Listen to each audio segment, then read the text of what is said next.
Vous êtes-vous déjà demandé pourquoi certaines personnes, sans même dire un mot, semblent capter immédiatement le respect quand elles entrent dans une pièce, alors que d'autres, au contraire, ont l'impression de ramer pour se faire entendre?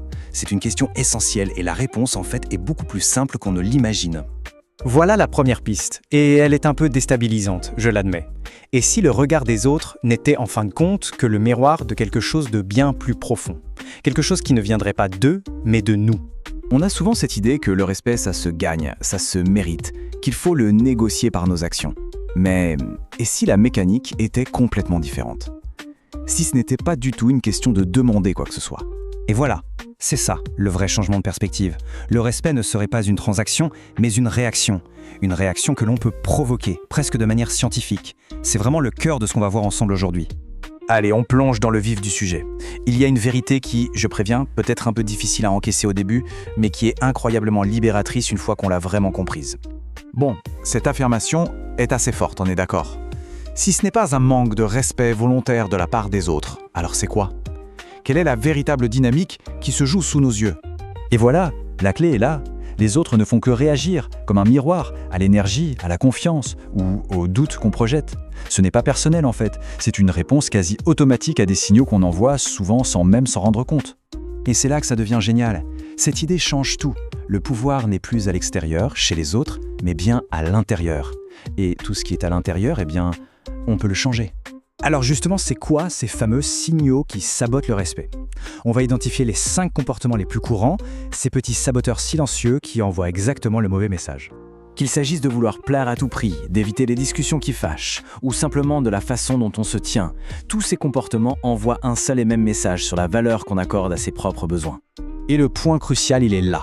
À chaque fois qu'on dit « oui » à contre-cœur, on enseigne littéralement aux autres que nos limites personnelles sont négociables, voire inexistantes.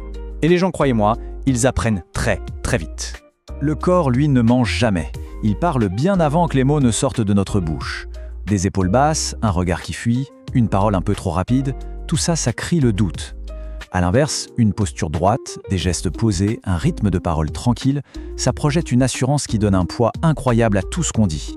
En réalité, tous ces éléments, que ce soit le « oui » forcé ou le langage corporel, ce ne sont que des symptômes. Ils pointent tous vers une seule et même origine, la source du problème. On y est, c'est la racine de tout. C'est tout simplement impossible de projeter une énergie de respect à l'extérieur si elle n'existe pas d'abord à l'intérieur. On ne peut pas attendre des autres quelque chose qu'on ne se donne pas déjà à soi-même. Bon d'accord, si le manque de respect de soi est la cause, comment on fait pour cultiver ce respect intérieur? On passe aux solutions. Et pour ça, voici une feuille de route super concrète en 5 étapes pour inverser la tendance. Ce plan d'action, c'est un véritable programme de rééducation. Apprendre à dire non, poser des limites fermes. Chaque étape est conçue pour attaquer de front un comportement saboteur et construire, brique par brique, une nouvelle base de respect de soi. C'est une bonne question ça. Pourquoi est-ce qu'on a ce réflexe de se justifier dès qu'on dit non? Eh bien souvent, ça vient tout simplement de la peur de déplaire. Et ça nous ramène directement à la recherche d'approbation. C'est contre-intuitif, mais la justification affaiblit la décision. Un non simple, dit calmement, est 1000 fois plus puissant qu'un non suivi d'une longue liste d'excuses. L'un signale la conviction, l'autre l'hésitation. Et ça, c'est directement lié. Les personnes qui imposent le respect n'ont pas besoin de combler chaque seconde de silence. Au contraire, elles choisissent leurs mots. Et leur silence donne encore plus de poids à ce qu'elles disent ensuite. On arrive maintenant au moment décisif, parce que tout ce qu'on vient de voir se résume finalement à un choix très clair qui mène à 2 avenirs radicalement différents. Regardons les choses en face. Continuer sur la même voie, c'est la garantie d'avoir les mêmes résultats. En revanche, commencer à changer, même une toute petite chose, ça ouvre la porte à une dynamique sociale complètement nouvelle. L'enjeu est là. Essayons de visualiser le résultat. Pas de l'arrogance, non, mais juste une tranquillité intérieure, une assurance qui se ressent avant même qu'un mot ne soit prononcé. C'est ça l'objectif final. Tout commence ici, et tout finit ici. C'est le tout premier domino. Le point de départ qui change absolument tout ce qui suit. Et c'est la conséquence logique, inévitable. Le respect des autres n'est que le reflet du respect qu'on se porte. La vraie question n'est donc pas comment changer les autres, mais plutôt comment je commence aujourd'hui